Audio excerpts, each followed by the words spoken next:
Candace Carter, Thoughts to Go. Continuing the story from We Save the World in English. Part 7, The Island After Sophia's Arrival. From this day forward, our lives were transformed. Any differences between our wardens and ourselves vanished. We shared all the work chores and together began to build the cliff dwellings. We took the idea from our bee friends, and the new comb hives hugging the rocks were connected to one another. Those of us who could not climb lived in the lower houses, and we others reached our dwellings with the help of vine ladders. Our new homes were much more stable than the huts we had lived in on the beach. Often at dusk, we would sit at the entrance of our comb hives, watching the sunset and singing. Sophia explained to us that because our songs told stories, they were in earlier times referred to as ballads. In the beginning, we complained that we didn't have many stories, so Sophia shared with us her knowledge of nature, of the weather, of the stars in the sky, and especially of the animals. Before long, we were singing about talking cows and flying dogs. The greatest joy was no one stuttered or cramped when singing. So it was that singing became our way of life.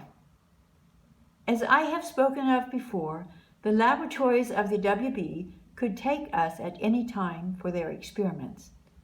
Not even our wardens knew the fate of those who disappeared.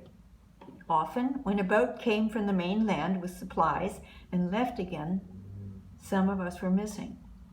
The minute it was clear that they had been taken, we sang sorrowful songs and held each other as we cried. Sophia was the only one who knew the fate of those taken.